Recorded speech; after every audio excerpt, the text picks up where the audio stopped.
Alaikum warahmatullahi wabarakatuh. Alaikum salam wa rahmatullah wa barakatuh, man. So, how How you you doing? doing? What do you Alhamdulillah. think about Melbourne? Melbourne is practically the easiest city I've been in till yet. But yeah, it's cozy. It's pretty unpredictable in terms of weather. Otherwise, Yeah, it's that's the one thing it's known for. They say four seasons in a day yeah. for Melbourne. I've seen them all in their extremes. Right, It's so without further ado, I'll get started. So mm-hmm, first of all, um, for our audience, which is typically Western Muslim youth, they don't know you much. They've seen a bit of you here and there. So I want to of course, you can introduce yourself the best. So I want to sort of ask you, who are you? Who is Sahil Adim?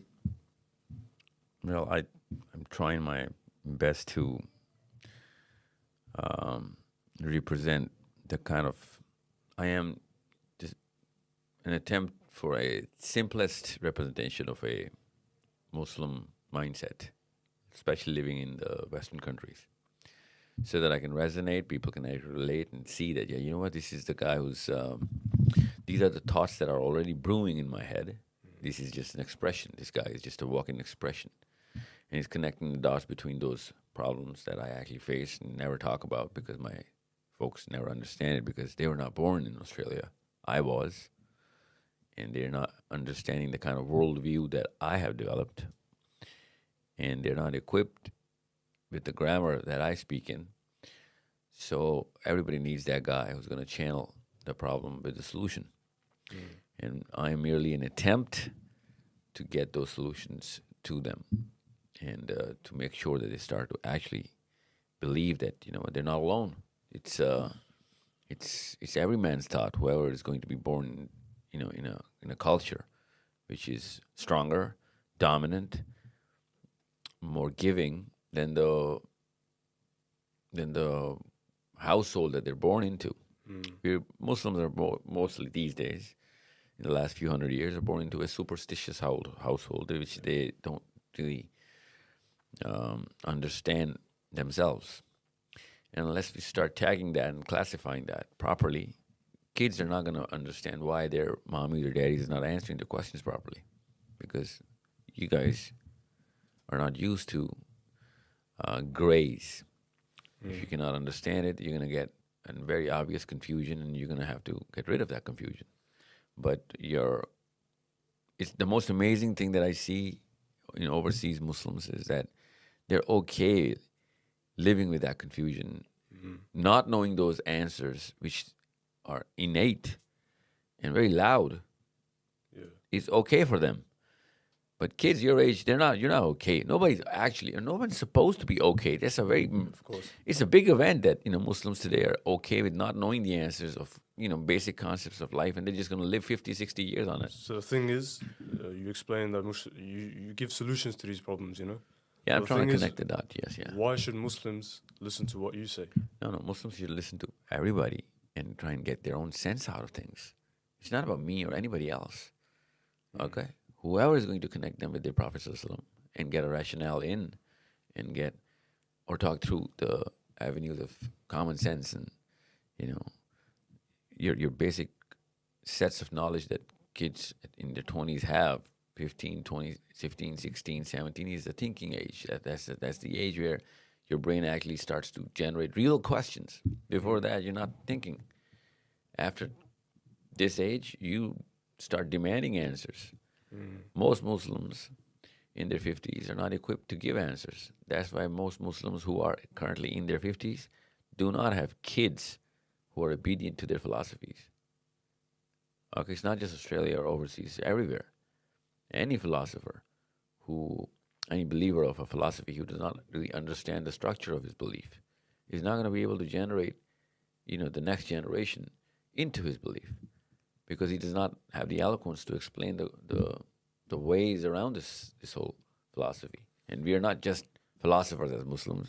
Yeah. We have a very clear ideology which is going to demand a lot of stuff. And Muslims naturally carry those demands. They do not know how to articulate those demands to their kids, let alone explain the function of them or sense of understanding why this demand is there in the first place.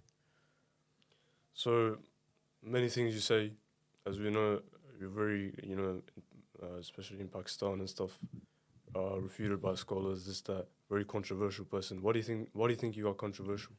I'm, well, you'll have to enlist a few so that I can actually uh, go bit by bit. However, general resistance I'm getting from the mainstream scholarship is about the ideology, the core, the philosophy of why Islam demands of whatever it demands. And I'm pretty extreme in explaining, in their point of view, I'm pretty extreme. I'm not controversial. I'm true extreme. And wherever there is that word controversy spoken is about those concepts of the Quran, where I'm actually propagating and explaining in mere basic terms that Quran is demanding a totally different geometry of the universe, making you understand bigger objectives and the way science is trying to open tiny little doors. Quran opens bigger and wider doors towards understanding the whole concept of why we are here. So I want What's to the speak make? to you about that a little bit. The Quran and science. What does Quran say about science? Science is just another name of understanding the a human attempt to understand what the universe looks like and how it behaves like, so that we can adjust to it. That's science, right? Yeah. You're trying to adjust to the behavior of the universe. Now, if you do not know the geometry of the universe, how are you going to behave accordingly? Quran actually explains the literal geometry of the whole seven heavens. Okay, Wow. science only tries to explain as best it, uh, and most of it is just a calculated conjecture of the cosmic background and the first heaven. They don't call it the first heaven; they call it the entirety of the whole universe. So, okay, here's the thing: if you do not know where you are in, what's the make of this whole universe is, then you're not going to be able to do much about this. Mm. Every single progress that any human being has made has come from the basic concept of understanding the makeup of this whole um, the world that we're in. It's not just understanding who I am, but where I am and how it all behaves around me. Hence the laws of physics and understanding cosmology and astronomy, Mm. and that changes everything, literally everything. If we have a different definition of the universe, we're a different species altogether. And this is what Muslims are not understanding right now. We cannot bow down to an attempt which is going to be refuted in less than 10 years from science. Mm. And it's okay. They're not claiming that this is what it is. They're saying this is what it is till now. We're going to discover more and then we'll formulate some other hypothesis. So the Quran is not going to follow a human being's intellect. Quran is going to set it. Quran is going to be oblivious to it, literally. Mm. Okay. Quran is the intellect of the maker of the universe. Okay. Of course, a book from the intellect of the maker of the universe. So the Quran mentions the sky a lot. So Surah Mulk, Surah Tariq, it goes to reference again and again Yeah, about yeah. what's up. Yeah. So what does this sort of tell us as Muslims? Well, it most two things. It's a very good question. First of all, it shows a human being of how infinite his imagination should be. Mm. Okay, and that changes everything. Okay, that actually raises the bar. It actually widens the actual horizon of how we should actually present our own selves to each other. Okay, to the universe. Now, I'm using the expression of philosophy a lot, but understand what I'm trying to get at. Let me give you an example. We would not have invented the airplane if we did not know how the atmosphere works. Okay? Yeah. We would not have actually, and this is the most basic example. Now, keep that in mind while I say this next statement. We would not have been as moral as we are or can be if we do not understand how this universe works around us. Okay? So it's not just about the morality. I just purposely picked that out so that you can understand this is how how important it is. And from morality to expansion of our horizon of progress, of how we can actually reach towards bigger and, you know, wider goals of sustaining ourselves as a species. Understanding the value of knowledge becomes way more pivotal. For example, if we did not understand this concept of physics, and we didn't for so long, we were just using so much, we didn't really open the minds towards understanding how this planet behaves, we would not have invented a diaper.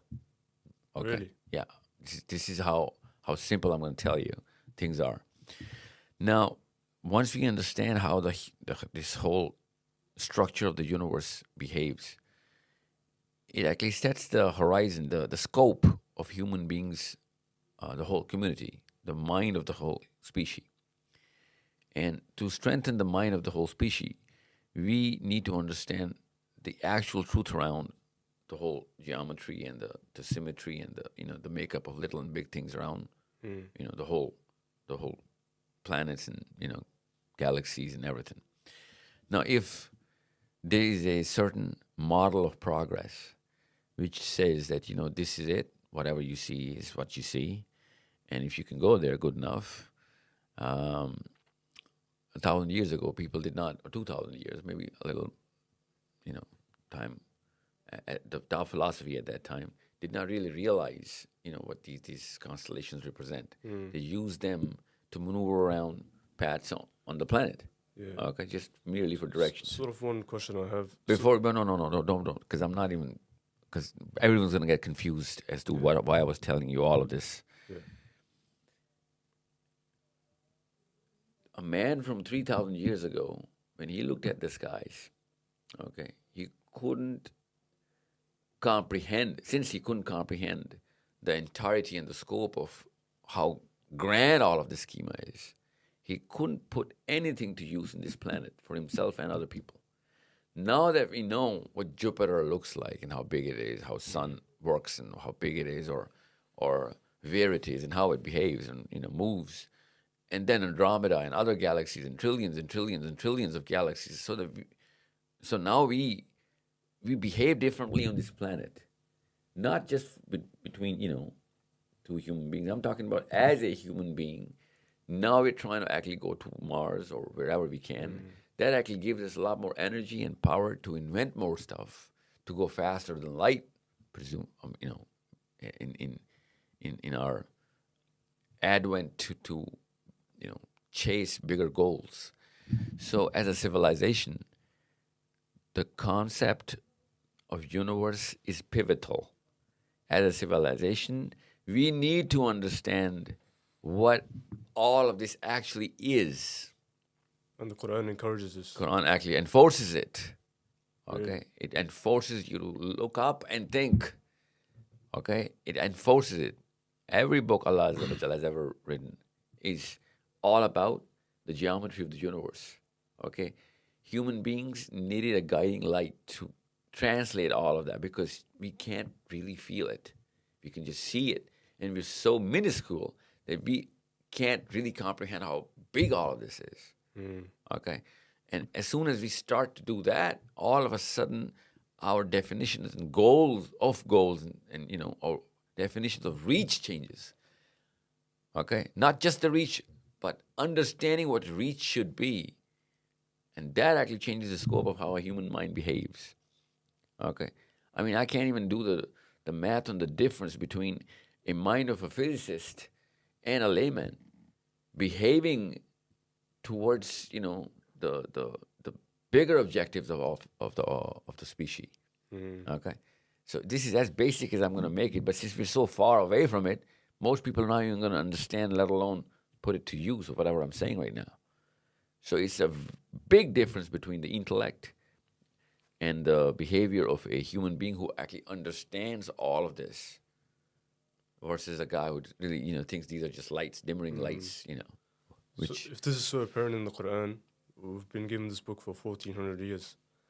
Why have Muslims not sort of taken this as a They had. serious? All of astronomy was invented by Muslims. Really? Yeah, well, not invented, because that's the wrong word, discovered. But the first generation after the Sahabas, the Tabi'ins, they actually used the energy from the Quran to actually, ponder, formulate, translate, understand, comprehend whatever's going on. This is not a luxury. See, most people think this is a luxury because it's got nothing to do with the way we're living in this planet. It is literally dependent on how you look at the universe, okay, of how you're going to behave on this planet as a single human being. It is this is way more important to understand how the universe behaves, the physics of it. It is way more important because the definitions of your own self changes once you understand it. You know what? This is, not, we're not living in water, we're living in air. It changes the way we're going to actually take the next step because it's going to be air dependent. Okay, if we're living in water, we would have had a totally different lifestyle, different definitions of progress, different definitions of literally intellect. Now that we understand this is air, we've broken it up and see, what kind of nitrogen, how much nitrogen, how much oxygen. Okay? We've literally progressed because of the way we perceive things. Okay, and I'm talking to kids, so that's why I'm using this kind of terminology and phrase. So understand how important all of this is. If you do not understand the importance of it, you're not going to chase you're not going to have that surge of going towards the reality of it. You need to understand how important it is. That's the one thing that's taken away from Muslims. The sensitivity of understanding the truth is more important than the truth itself. Okay? Understanding the sensitivity of it. Because this is the only energy to sustain it through generations and generations. Even if I do understand the truth right now, I will not be able to sustain it in the next 3-4 generations. But if I understand the sensitivity of understanding the truth, I'm going to have 100 generations surging towards the truth, and they're going to find their own truth their own way. But if they do not know why it's so important, they're not going to pay heed to it. So you're basically sort of encouraging the Muslim youth to get into sciences, learn from the Quran. Well, science is now a way, but science is too slow. Science is so slow that it's taken us hundreds and hundreds of years to come up with as basics as the periodic table and understanding the relativity of light and What's matter. faster than that then? See, your human mind is faster than that. We've actually densed it up so much. Now, I'm not dissing science here. That is the best attempt we have right now, right? Yeah. But if you compare it with, if I give you a book which is going to have everything in it, okay, about the whole game plan of what this universe is and how it works like, all of a sudden, you're going to be ashamed of physics and biology, right? Because that book is going to tell everything, and then we'll have to autocorrect every single definition, the way we look at laws of motion and the laws of energy. All of a sudden, we will look very dumb to ourselves. Okay? This is what I'm saying the Quran is making us move towards, because it is giving us the bigger geometry of things. All of us, if I am telling you like an example, if Isaac Newton was a Muslim, not a Christian, he would have had a lot more progress in physics, because he's actually putting all of this progress in the Bible. Because the Bible has less astronomy, less cosmology, okay, less astrophysics in there. The Quran has so much. And we're not using it. If you're not using it because, it's tabooed out of us. It's literally tabooed out of us. What do you think the scholars, or basically the Muslim community, sort of look down upon astronomy from Islamic perspective and sciences? What do you think that is? I don't it's know. not encouraged that much. Why do you think that is? No, I don't know if they look down upon astronomy or not, but see, Muslims have gone through a lot of problems. And if your house is on fire, literally, you're not talking about the college degree of your eldest son at that point. You're going to try and put out the fire. So I understand why Muslims actually didn't behave the way they should have behaved towards the education of all of their as an ummah, we're not educated, we're not exposed, we're not. But the cause is not the kind of economic or financial problems or political problems we went through. The cause is the lack of the understanding of the way humans behave. We actually took our system for granted. We had a singular center, singular system, for 1,200 years. And instead of gaining energy from it, instead of understanding how it is actually helping us progress, pushing us towards more intellect and acumen and a bigger and better sense of all of this, we took that whole system for granted. And as soon as that system went, now all of us are behaving as, there's a certain critical panic that every individual Muslim is going through. We're reacting towards the situations. We're not creating any situation. We're just, and that is because we lost our center. Any and every civilization requires a single center which actually takes care of most of, the needs of the individual. Okay? That's the job of creating a center. That's everybody. That's why every civilization has a single center. How do we bring that center back? Yeah, I'll tell you. We'll get to that. But that's not your first question. The first question is, why are we so evasive from sciences? So now that we have bigger problems, well, not bigger, but more visible problems, which are not going to be solved through science, like lack of morality, lack of financial capability as a community, lack of resources. And that's common sense to actually get those first. If I can't, if I can't feed my kids, I'm not going to talk about their education. So this is what the problem is, and that's a political side of things. So that's the cause. If we have, Abu Hanifa once said, Adamul Khilafa Umul Khabais, that if you take the center out, then every disease is going to come in, because that's the mother of all disease, of not having a center. Because then there's not going to be education, morality, there's not going to be law and regulation, processes and systems. And now that it's, that's why do you think your father came to Australia? To chase a system. Yeah. Okay? He was inspired by the system. You need to understand how That's true, yeah. Yeah. And everybody goes from no system to a system. That's a natural need, so that the system can take care of most of my needs, and I can take care of my children's needs. Okay? That's why, that's how we compare, different places on the planet right now. And everybody starts to move towards, bigger and better systems that can take care of their, bigger worries, well, basic worries. So Muslims right now, since they do not understand this very concept of how this, the structure of, this anthropological view is not there, and it's not a headache. Generally, it shouldn't be a headache of a regular human being of how a human community behaves. Okay, it shouldn't be. Yeah. Because that's the job of the governors, right? Yeah. But now, as you and me, as individuals, we need to understand how human beings behave, because we do not have the governance. We do not have anybody who's going to take care of all of those bigger matters. Okay? And since that's not there, it's become a headache of every single one of us. That's the problem I'm trying to solve. That's a bigger problem. Most of your questions are going to come from that problem. I'm going to tell you, I haven't read all of your questions. Yeah. But most of the questions of most of the Muslims only have one answer. If we do not have a single center, you're going to have these kind of questions, because these questions are coming from problems because of the lack of governance. It's perfect, because I was about to talk about the main issue that's going around media right now, which is the Palestine issue.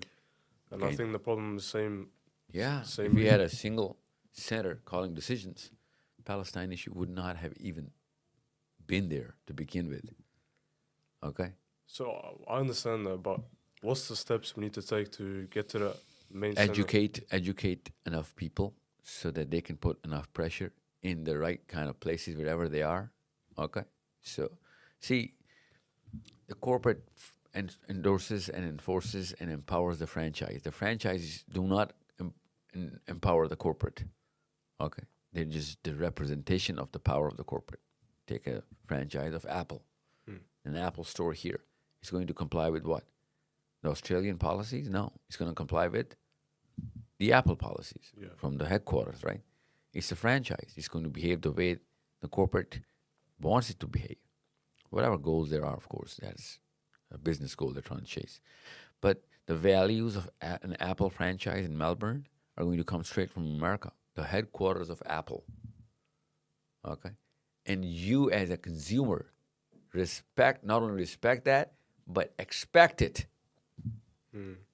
You expect those values of Apple, those standards to be met every single time. You understand me? Yeah. So who is actually empowering the franchise? Who are you depending on? When you go to an Apple franchise, who are you depending on? The headquarter, right? Yeah. You need the people in the headquarter to understand this, and you need the franchise customer services rep to abide by the policies of the headquarters. Yeah. Because that is not that franchise is not in the advertisement, throwing in the commitment of how we're going to behave or how the quality of the product is going to be. That's the headquarter pumping all of this. So when the Quran is our headquarter, it is advertising those kind of standards.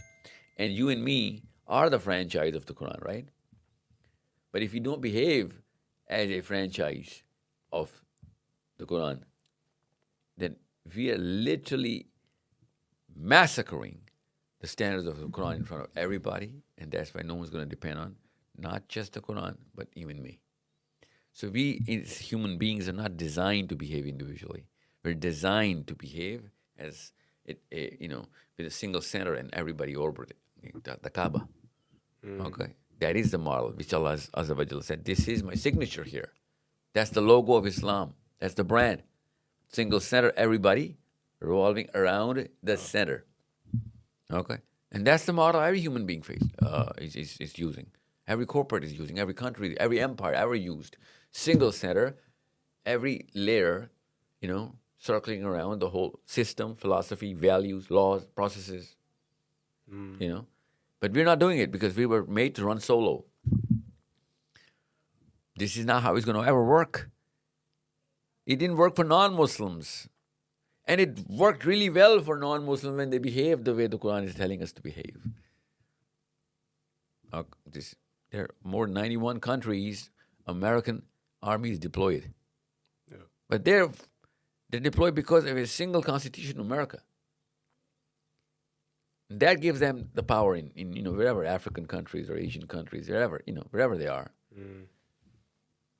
When we look at any franchise of any corporate body, we get intimidated by the corporate body, not the franchise. Yeah. That's the Kaaba right there. And we're just not taking that into account. So basically, you're trying to say that us Muslims, you sort of use the Kaaba as a metaphor, like everyone is meant to look at us. It's not a metaphor. It's the model. It's the brand logo. Apple has Apple, right? Yeah. Islam has the Kaaba. Okay. Single center, setting laws, processes, procedures, values, mission, vision, everything. Single center. And everyone in concentric circles around it, wherever they are. So, unless they're all connected to a single center and believe it that this is our single center, which means governance as well. We're not governed by a single center. We have 35 different centers from Malaysia to Libya. All of the Muslim states have different centers, different laws and regulations. Okay. And they made it more of a cultural matter. What I'm trying to ask is, Muslims, as we know, used to be one single state. Yeah. Or the sort of the English back then was like Arabic. Everyone spoke Arabic. Yeah. It was basically the language everyone spoke. All countries from Iran to Pakistan, everywhere. So what do you think now all of a sudden they've basically split apart? What do you think caused, my question is basically, what do you think caused the disunity of Muslims? Us. We can't blame Winston Churchill. We did this. Okay. Our greed, our lack of understanding the bigger benefit. And you know what? I'm talking to all the greedy people as well. If you want to fulfill your greed, you want to fill your your banks, you still need that single center. You're going to be way more powerful if you have a single Yeah, that's center. true. You're going to be more richer. You're going to be prosperous. You're going to have bigger, you know, higher standards of everything for you and your kids. If you have a single center backing you up all the time, it's going to take care of most of your headaches. You're going to be more, content. But we were given this little spin off from our center, and given that everybody was given that sense of independence that you can do it on your own. That's called taghut. Okay. As soon as you break out from the center, think of yourself as a solo decision maker about whatever laws and procedures are supposed to be upon you. It's called taghut in Islam. Okay. You can't break out from the center. And it's not a spiritual center. It's a legal center. It's not an emotional center. It's a practical, rational center, which is called governance. You have to have a single governing body so that everybody gets connected. Okay? And now we're very, very well connected with the Australian government here. And that has nothing to do with the single central philosophy of Islam. So you are naturally going to have inferiority complex, cognitive dissonance, lack of self-esteem, no self-belief, gray self-worth, weird and spotted self-image. All of this is a problem that you're actually going to face. Because of not having a single... You have two centers. If you have two centers, you're doomed. You're personally shattered. That's why shirk, that's why taghut are such big problems in Islam. Biggest ever. Nothing else comes close to them. Because you're a nobody then. Do you think this is the main problem Muslims in Western countries are facing today? Muslims anywhere are facing today. Muslims in Muslim countries don't have Muslim centers. Pakistanis do not have a Muslim government. They have a Muslimish, Muslim-looking, but not an Islamic government. Otherwise, Palestine, you think that Palestine would be burning if Pakistan had a Muslim governance? No. Even a single country, let alone Pakistan. Pakistan has a lot of resource.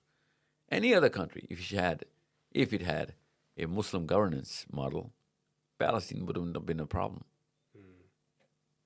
So I want to talk to you a bit about what's going on in Palestine right now.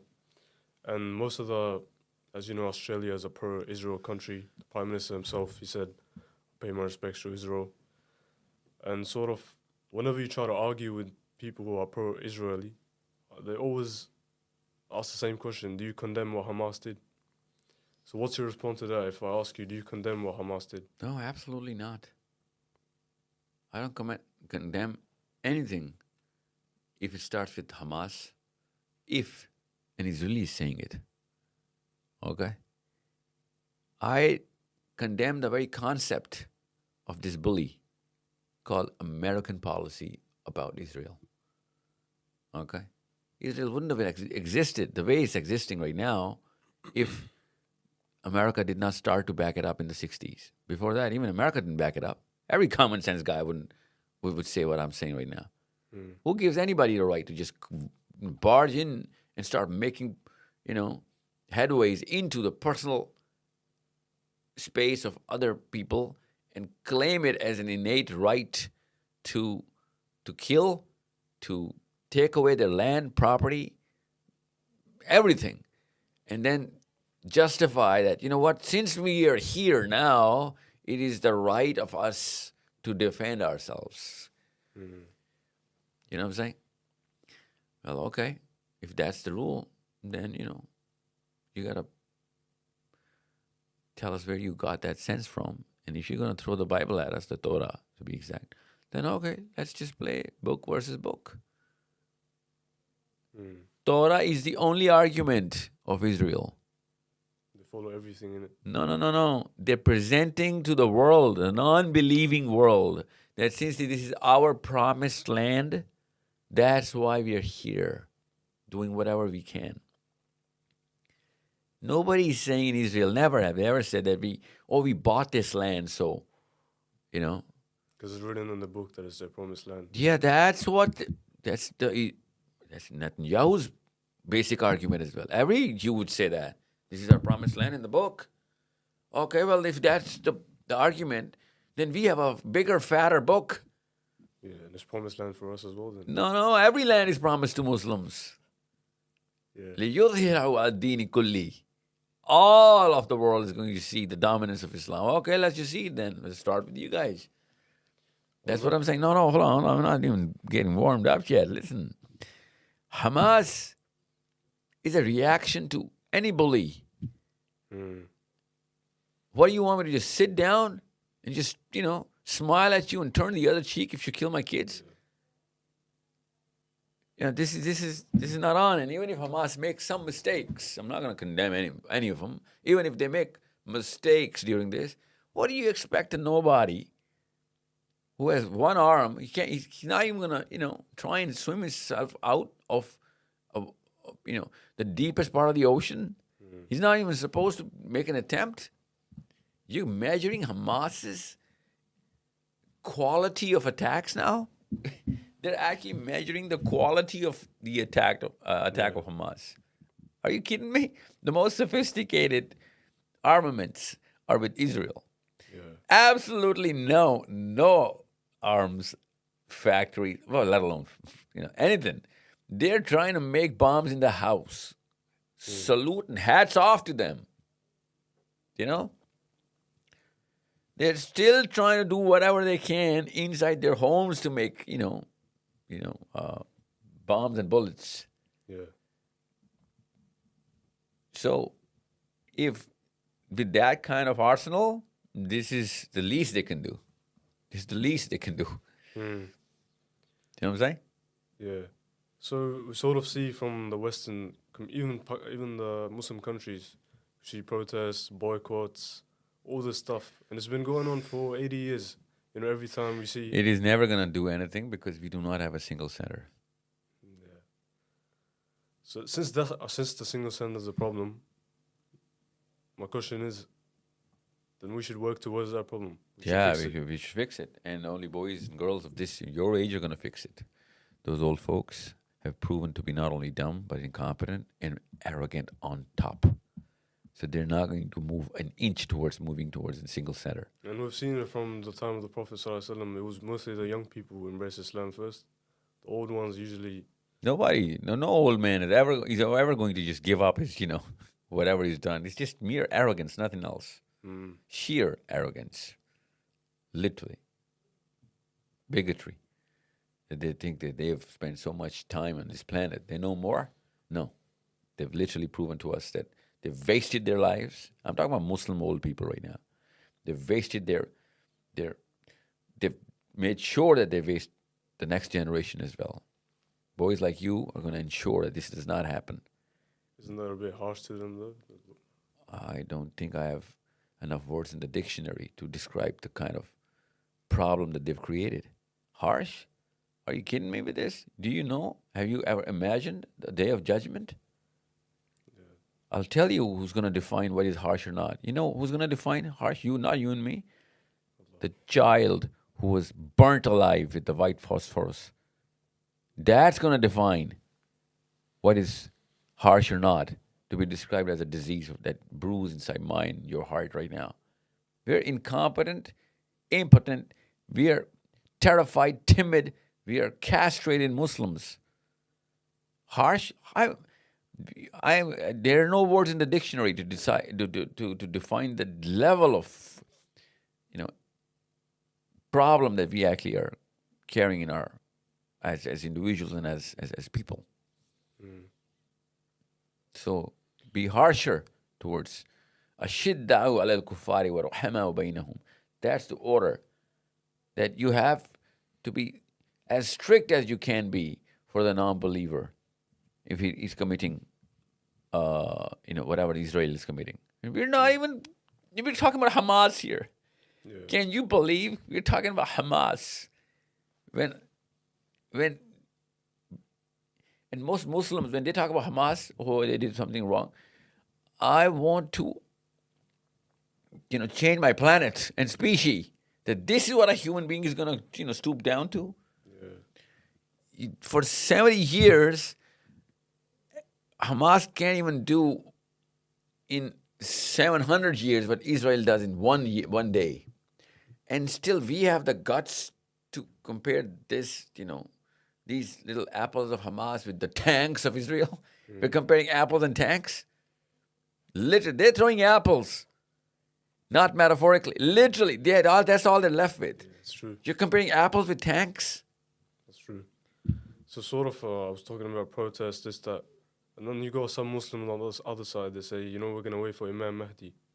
So what is your response to them? That is the biggest disease a Muslim boy can have if he says, all I'm doing is waiting for Imam Mahdi. Imam Mahdi, you better understand that you're the first person Imam Mahdi is going to come and butcher alive. That he's going to say, you're actually slowing down every single aspect of Muslim progress and development and defense because you're waiting for me, doing nothing but waiting. That's Islam? Waiting for Imam Mahdi's? What kind of Islam is this? What kind of human being are you that you're not going to do anything because you're waiting for some guy to come and help you? Imam Mahdi is not going to take you in your army if you were sitting around doing nothing waiting for him. He's going to pick a guy with a resume. Okay? Anybody who wants to do anything serious picks out his team of individuals with resumes. This is not a resume. You know what? Sahil Adim, major achievement, waiting for Imam Mahdi. Imagine that. Yeah. That's the cancer. This is why I'm saying I can't even begin to be harsh with these old folks. These are the dumbest generations in the last 2-3 generations. Dumbest human beings I've ever seen. You know which one I'm talking about? The Muslim generations. They've done nothing but harm to Islam and our akhirah. Literally, they've literally made sure that we don't even smell, the airs of heaven. So you were talking about, we can't just sit and wait for Imam Mahdi to come. We have to do something else. You are the Imam Mahdis. You boys, you girls of your age, you are the Imam Mahdis, okay? You guys need to understand how important these statements are. You are the Imam Mahdis. So let's say there's a Muslim youth in Western nation, America, UK, whatever, or even in a Muslim country, and they're ready to give it all for Islam. They're ready to give everything, their money, the time, everything. They're just ready, but they just don't know the path. What should they do? Should they? It's all going to go to waste. What steps would you give them? All Muslims should work towards wherever they're from. For example, I'm from Pakistan. I have to declare in my own mind first that Pakistan, in my mind, envision it, that Pakistan is going to be the next center of Islam. Okay. If I envision that Libya is going to be, I'm not going to be able to do much about it. Okay, to understand that if you cannot conquer your own house, how are you going to conquer the world? So all of us, as I'm talking about Pakistanis or all Muslims, wherever they're from, determine the necessary force so that we can convert Pakistan into the center of Islam. We as Pakistanis have a handicap. We made the country in the name of making it the center of Islam. Yeah. We literally declared it that whoever is a Muslim is a citizen of Pakistan. Yeah. Okay. And if Pakistanis cannot do it, I'm sorry. People in, other countries, they don't even know. And they have 2 extra steps to take. We've already taken those steps. Gathered everybody up, announced it to the world, made sure that it actually happens. It's the toughest step. Then we ruin it all, in a downward spiral, giving it to good-looking people or good-sounding people who had nothing to do with Islam. They never said they're going to be taking care of, the Islamic side of things. They actually were repulsed by Islam. We, in our own inferiority complexes, made sure that people from Liaqat Ali Khan to Yahya Khan and Musharraf and Imran Khan, all of these people come in and take the throne, even though they never, ever said that they're going to do it the Islamic way. They're going to make it a center of Islam. No, they never said that. Let's say for the people, because of our audience, we'll say this for the people here, what should they do? Three things, 4 things, but one thing Australia is going to take care of it anyway. Your moral capital is coming from moral values of the West, which is okay. They had a system, and system binds people together, and if everybody's bound together in a tighter string of law, then morality, grows naturally. Morality does not grow individually. Morality grows as groups. Yeah. Okay, we behave with each other under certain laws, and our moral fiber, strengthens. So saying Muslims should be together. Yeah, of course, that's primary. But since Australia had a law, the Western value system was Commonwealth. Victoria did most of the work. Now every Australian is morally better Muslims than Muslims of Pakistan or India. Yeah. You come in here, you spend a day here, you're going to find out. Yeah. They're morally behaving way more, they're way better in their behavior than Muslims in the dominant countries of Islam. Okay, where Islam is dominant, like Pakistan or Bangladesh or Afghanistan. So how does that work? It works it's a simple, understanding of how human beings come together. Yeah. Morality is innate. It's a demand of every human being. So we're all tightly knit together. We're going to behave morally because that comes from within. And it's a natural demand. It's based on fairness and empathy. Yeah. Do you see empathy in Muslim-dominated areas? No. You see empathy in Western-dominated. That's where they start from. The word empathy is literally. I'm not being sarcastic here. This is not a metaphor. Muslims have never used this word empathy in Muslim-dominated countries like Pakistan, Bangladesh, India. They don't even know this word exists. Even though the Prophet ﷺ was most empathetic. Yeah. You have to understand how this problem is. There is no word of empathy in Urdu. You know that? They didn't even come up with the word of empathy in Urdu. The most basic reason of why Western civilizations are prospering as, great human beings with each other, whatever. I'm talking about, your basic dealings with each other. So, you're a regular guy on the street, working in the office, coming home every day, driving around, making sure he doesn't break any law. This is all based on empathy. You need to understand the way you and I have to behave with our families and friends and, everybody who's going to be in our community is based on empathy. And there's no word for empathy in my language. Do you think I'm going to be trained on creating systems? Yeah. No. So who's going to train me? Wherever this word is, practiced daily with a sense of justice that if I don't, I need to be punished. It is a demand of empathy that I better be punished because I need the other guy to be punished if he breaks that law.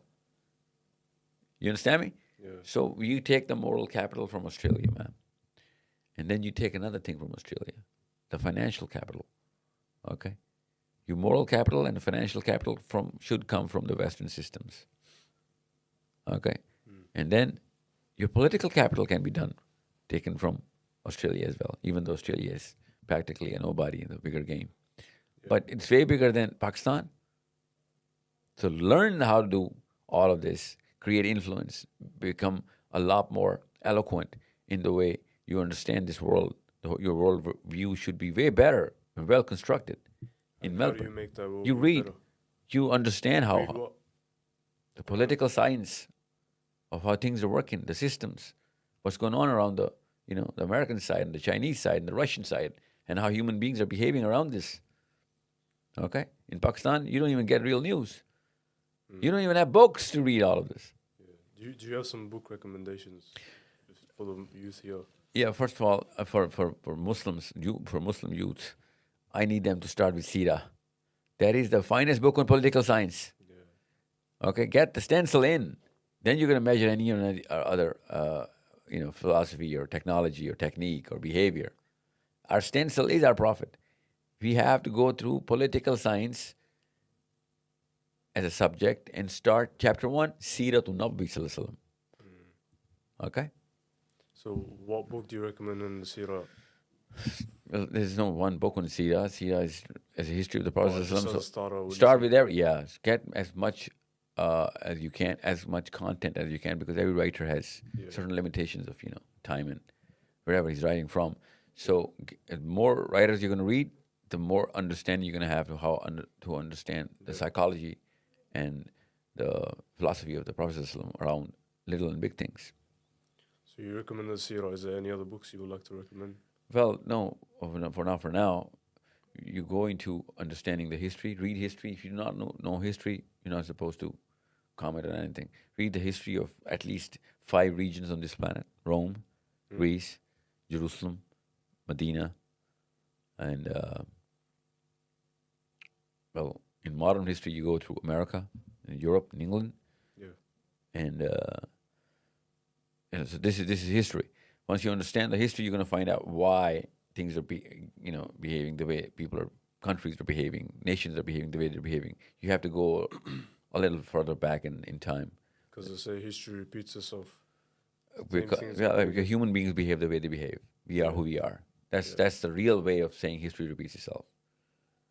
Okay, we are who we are. So we as individuals are always going to behave as the way we are, and even if there's a change, it's going to be so minuscule you can't even read it off the map of the in the longer run. And as a group, we've always behaved the way we are behaving. Okay, that's why we need to read history to understand how human beings have behaved. Okay, as people and as individuals. So if I'm right, correct me if I'm wrong. Some of the advice you gave is to basically for the Muslim youth here to come together, sort of in No, one no, body. not come together, not just come together. First of all, moral capital, financial capital, political capital. Understand this is basic. Yeah. Okay, this is basic, and if we cannot connect these things together with everybody else in the 2 billion community of Muslims, then we are already the cancer cell of cancer is a cell of our body. Yeah. Okay, but it starts behaving individually in isolation against the policies of the processes of the body. So we are a practical example of any cancer cell. Yeah. If you're not, behaving as one body. So how do we do that? We connect everybody. That's hence the political influence in Australia. Muslims better understand why they're actually becoming politically savvy. Okay, and if they're not going to understand why, they're never going to do it in the first place. Okay, so once you know that you need to connect with Muslims in Sudan and Indonesia and Malaysia and Pakistan and India and the Arabs, Yeah. you need to make sure that you do. I'll tell you something, and if you think, oh, it's too larger than life, you cannot do that. I'll tell you how easy it is, and you're already doing it. If I tell you to launch a product on YouTube or social media for your business reasons, you are going to connect it to Sudan and Somalia and Egypt and Afghanistan, Pakistan, because that's your consumer base. You're going to be a billionaire, and for that, you need to connect with 2 billion consumers, right? Yeah. So if you can do that there, and you would know exactly how to strategize all of this, why can't you do it for Allah Azza wa Jalla in the Day of Judgment? So I want to stay on that point a bit. Thing is, the youth here and a lot of in the Western countries, they have all the energy to make money and this that. I want you to tell me the concept of wealth in Islam. Well, wealth is nothing if you do not understand what's it for. Most of the wealth on the model that we're living our lives on is not going to be spent by us or our kids. Okay, it's going to go into some savings to mitigate the fear that we have of the worst case scenarios we keep building in our heads. Yeah. Most of the money we make is so that we won't use it. That's the ideology around making money of a man who's alive right now. He wants to keep it so that he would want to use it whenever the time be. Okay? Yeah. That's the philosophy of money right now. I'm telling you, that's not even 1% of the kind of money that's going to travel through your banks if you have the right purpose. Be spenders on your purpose. Do not become collectors. Okay? If you want to spend and you need to spend on your purpose, you need a lot of money.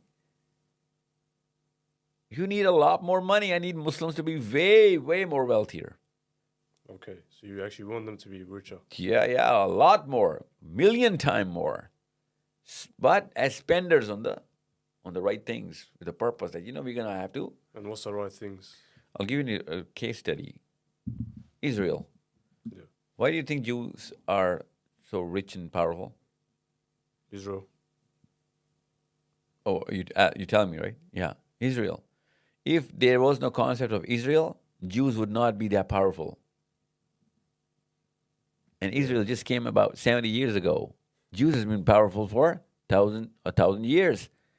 They already had that concept. They were trying to build it.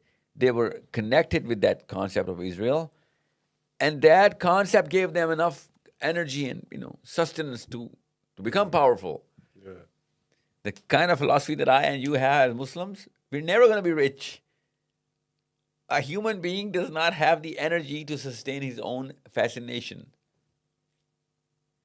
Let me repeat that. A human mind is never going to have, a human being is never going to have that energy to sustain his fascinations. So he's never going to be rich enough that I require him to be. That's why you see, complacency coming in. People just getting used to it. Just getting lazy and procrastinating over bigger decisions, even for money. But if I have a purpose to make money, then I will never lose that fascination of making money. Yeah. Okay, a bigger purpose, way wider of a scope, then I'd make 1,000,000 times more money, and I would never lose the energy. Because a lot of the youth here, I've seen one thing in common. They all say they want to be rich. They want to be rich. So if they could drive that energy towards, A bigger, spending money, stronger purpose. Yeah. Oh my God, they'd be richer.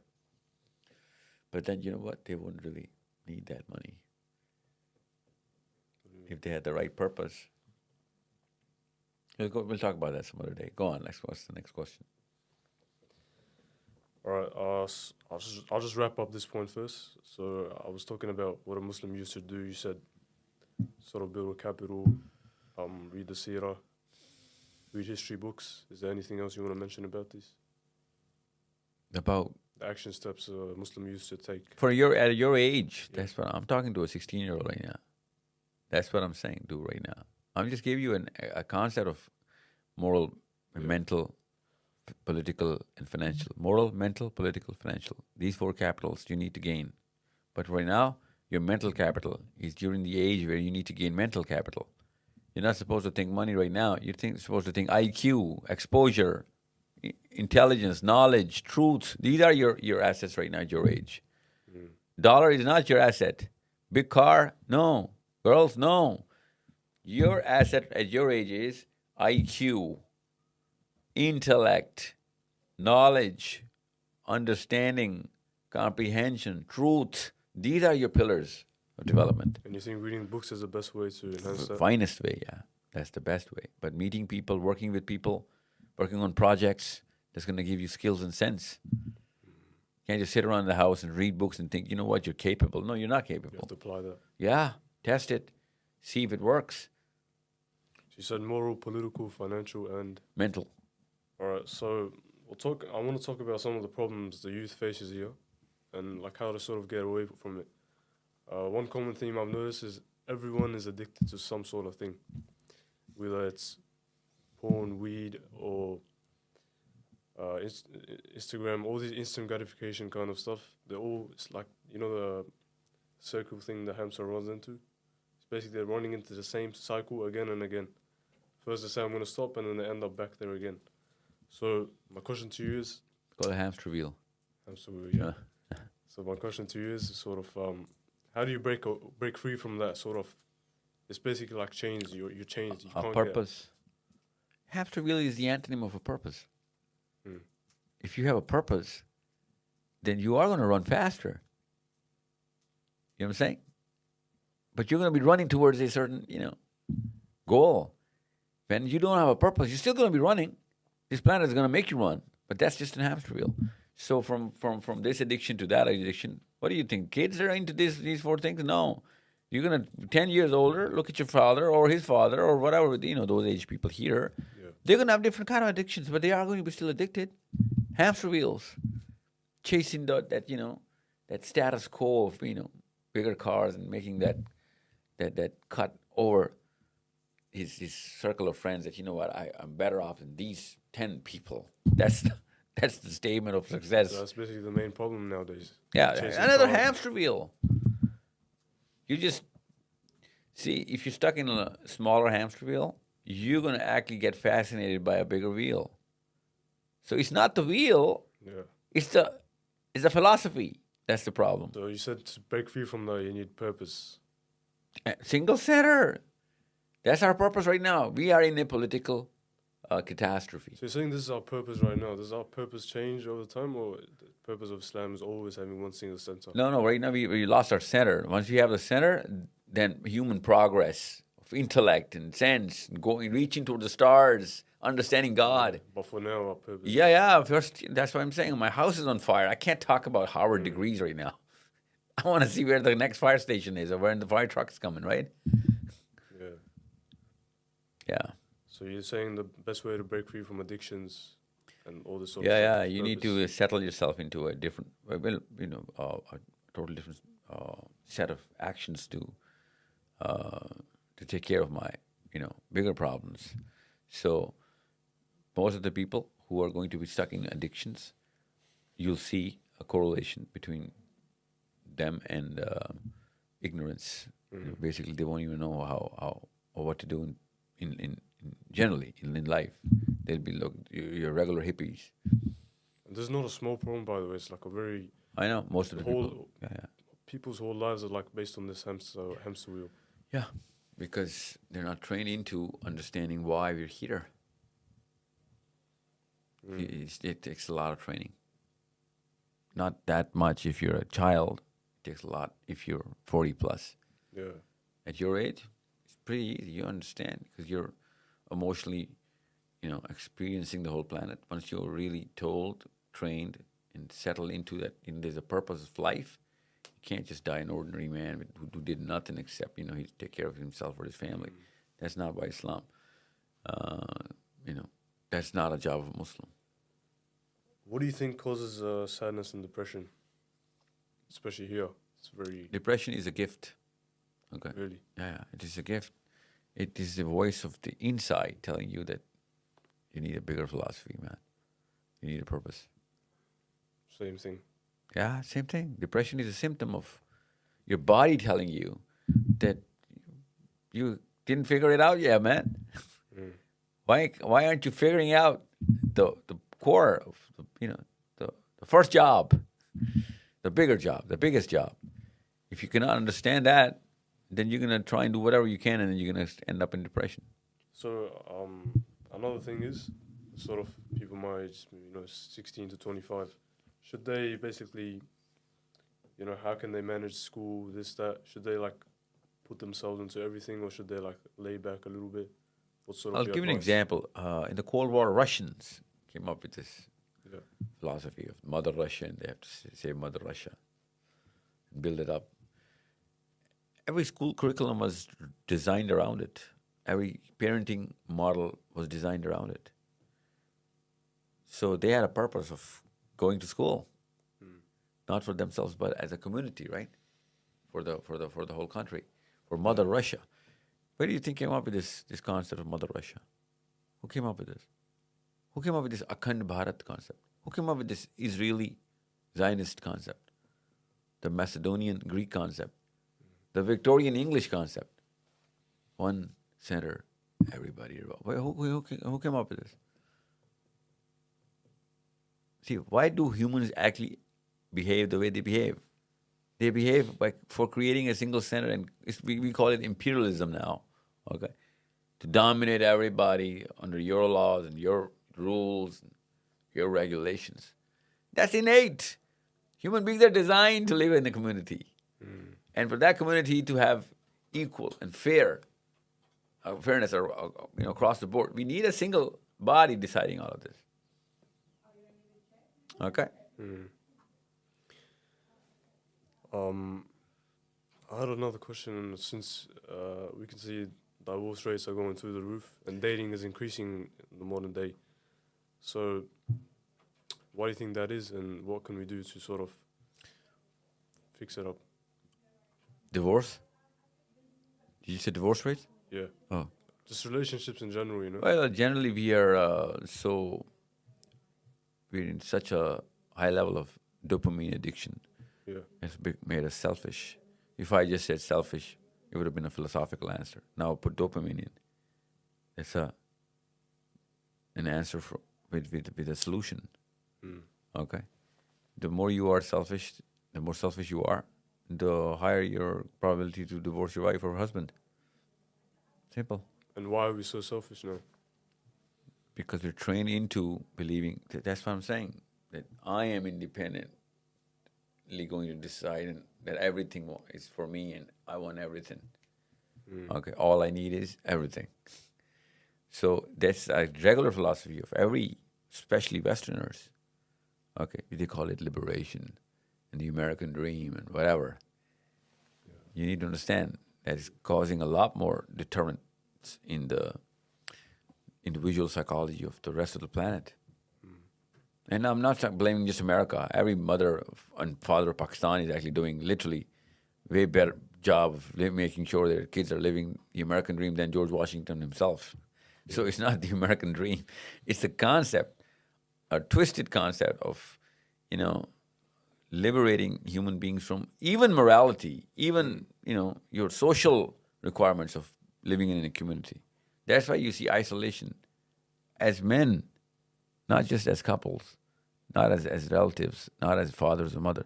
As regular men and women, we have, been isolated because of the fumes of capitalism does not allow anybody else to breathe other than myself around my areas or wherever I deem is my space.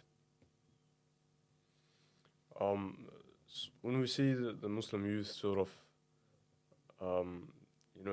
developing the join gangs and they're trying to, whenever they hear the name of Islam, they sort of say, we're going to see it later when I grow up and this, that.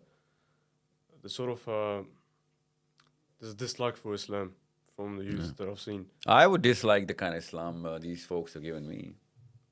It has no solutions, not as an individual, not as a community, as a group. And Muslim youth, whoever goes into gangs and whatever, those boys, they're trying to chase pride, a sense of pride. When you do not have a single community, how are you going to define or give pride to your kids? You know what I'm saying? So it is a natural reaction that these kids are going to actually, chase these sort of avenues. Of course, they're wrong, and of course, they're perverted, they're twisted, they're mutated. That's the worst a human being can do. Try and join gangs and try and do whatever they can just to bully themselves into life. That's as low as that's the bottom of the barrel. But how did it and why did it happen? They never got the identity. If you do not have a single center, you do not have identities. There is no identity called Pakistan or Indian or Bengali Muslim.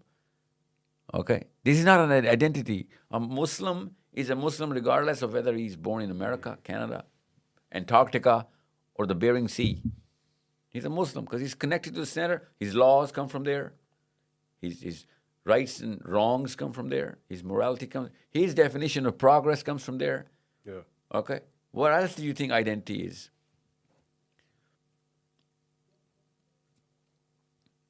And he's demanded by the center to work for the center. Okay? That's identity. I'm busy because I've got a job. My boss is up there. I've got a job. There are no off days. That's my identity.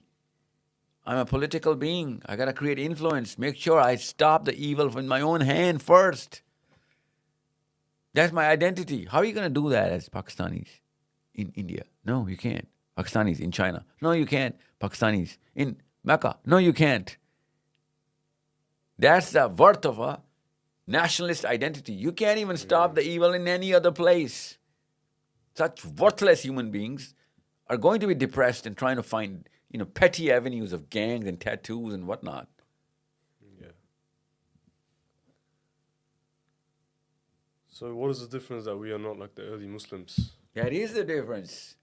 We had a single center with Muhammad sallallahu alaihi wasallam himself defining that center, being in that center, torching everything with the light of, the Quran. Every single thing. How do you make a single center now that we have so many sects? You got Shia, Sunni, Hanbali, So many different things Yeah, now. that's one of the And main. now you got nationalism as well, so it's even worse. Yeah, and it's going to be a lot more now. Gender identity is going to be different as well. Everything is going to be Yeah. scattered, and It's individual getting group worse. level. Yeah.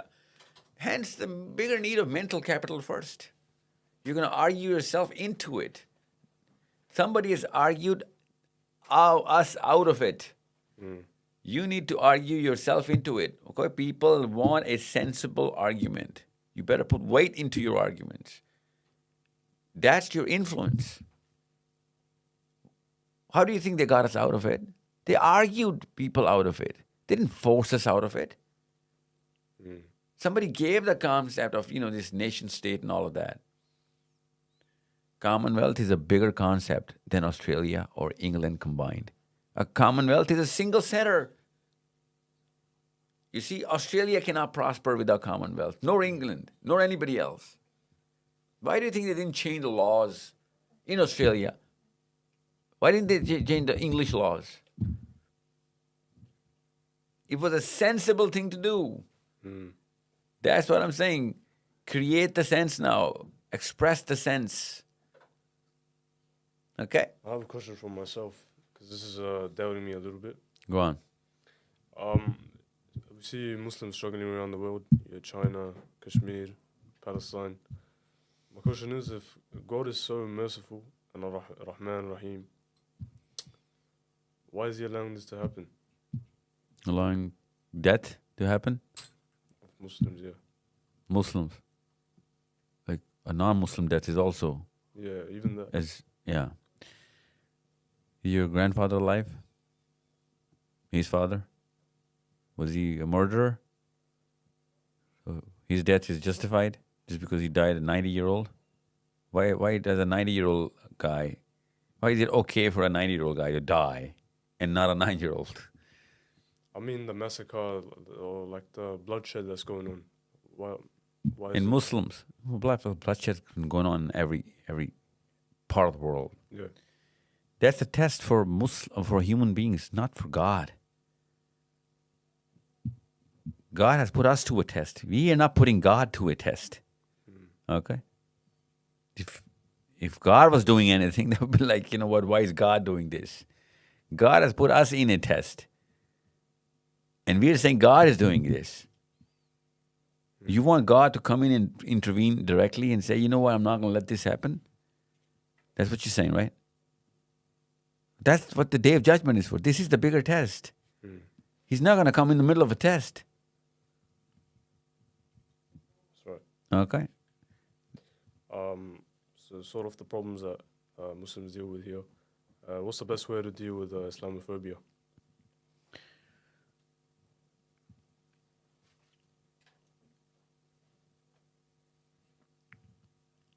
Rational argumentation. Problem is a lot of LGBT stuff being taught at school. How do you sort of deal with that? And Yeah, you deal with training parents because they're sincere with their kids. Tell them that, if a 6-year-old could take any kind of decision, we would have given him or her those kind of decisions. For example, vote for the president, drink, drive a car. But a 6-year-old cannot make those kind of decisions. And you're actually telling him to drive his life, making critical changes to his body, which is irrecoverable, irreversible. You know what I'm saying? If you cannot take those kind of decisions, why are you making him take those kind of? So this is preposterous to teach all of this in school. You can teach them in university and colleges, and by that time you will be literally argued out of campuses as whoever is going to put an argument there. But unless you teach kids any kind of philosophy, any kind of change, any kind of definition, any kind of value, if you're starting with kids, it's going to be long-lasting, deeper in impact, bigger in repercussions, good or bad. So if you're putting all of this in school, then you're, making sure that catastrophe is upon us. Making sure of it. It's not by fluke that they went to schools. It's not by fluke. It is done by design. You want Islam to be in schools, right? The church wants Christianity to be in school. Why? Because we believe that it is right. So we want those values to be in kids so that they can grow into it. So anything goes into school, there's a belief system behind this. So when they went into this LGBT, went into school, I was like, okay, you know what? Now there's a belief system behind this. Do you get that? So so that means there's a big body of think tanks running all of this. There's a lot of politics. And I'll sort of end on discussion and I'll wrap it up. On this note, do you think it's recommended for Muslims to live? On your opinion, do you think it's better for Muslims to live in a Muslim country or a non-Muslim country? There are no Muslim countries, so live wherever you can right now. That's what I'm chasing for. Make a Muslim country so that everybody can prosper wherever they are. And they can prosper themselves and the Muslim country. But there is no Muslim country. Name a Muslim country. So this notion is sitting on a redundant conception of Muslim countries. There is no Muslim country. Right now the question would be, should we go to places where our moral capital is going to go up? Yeah, well, Australia is going to raise your moral capital versus what, Pakistan? Of course. Yeah. You know what I'm saying? Where mental capital is going to go up? Yeah, of course. Political capital is going to go up. You need to do that. You cannot do that in Pakistan. Financial capital, of course. If there is a weaker or weakest Muslim country in the world as well, you need to go there or be out for the purpose of prospering that by financing it or, making more money and sending it there. But there is no Muslim country. I don't even recommend Muslims sending money to Pakistan unless, of course, they change the model of their governance to Islam. Otherwise, we're helping Pakistan out of Islam, man. We're ensuring it. So that's how it is. So I'll just wrap it all up. So you mentioned science is in the Quran, and we should excel in that. You mentioned the issue of Palestine. You cannot compare it with you cannot compare Israel with Hamas. You mentioned what the youth should do here, Yeah. which is to wake up and sort of build one body and read the seerah, get into political, financial, mental, moral sort of areas. And you said the Quran is our headquarter, meaning our center. Yeah. And we should follow it. Yeah. Full on. So would you suggest the youth to learn Arabic as well? They use what in Arabic? Would you suggest the youth to learn Arabic as well? Youth, yeah. Suggest. I think that's the bare minimum requirement. Otherwise, you need somebody else to tell you what Allah is saying. Why don't you just listen to him himself by reading and understand the Arabic? If you cannot speak Arabic, I'm sorry, you're going to have a lot of problems. Yeah. A lot of problems. Then you won't be able to gain that mental capital, at least not to that degree. And you mentioned to break free from addiction, you need a purpose. So that's sort of, would you like to say anything else before to the Muslim youth here? I would like to say that, there are no flukes in Islam. There are no flukes in the Sunnah of Allah. You're here by design. There's a purpose. You're not here by chance. You were put here. Understand your value here. And understand whatever you can gain here, your knowledge, your sense and attributes, your skills. Gain them here. Make sure you put them to use wherever they are needed in the world. If you were in Pakistan or India or wherever, you wouldn't have been able to put it globally at use for whatever purpose. And I'm telling you the purpose. Make sure you're the strongest Australian in the world. If you're not the strongest Australian in the world, how the hell are you going to be the strongest Muslim in the world? Yeah, so that means we have a high responsibility. Way bigger responsibility. If Australia is not prospering because of you, you think you're going to prosper Islam? So you need to be mentally competent, morally the finest person, financially the strongest person, politically the most influential, the biggest activist. Okay. So you make sure you understand you have a way bigger chance, way bigger handicap that you have to do than regular Pakistani in Lahore. That's how it is. Okay, thank you for being on the podcast. Thank you for having me, buddy. Assalamu alaikum. Alaikum salam wa rahmatullah.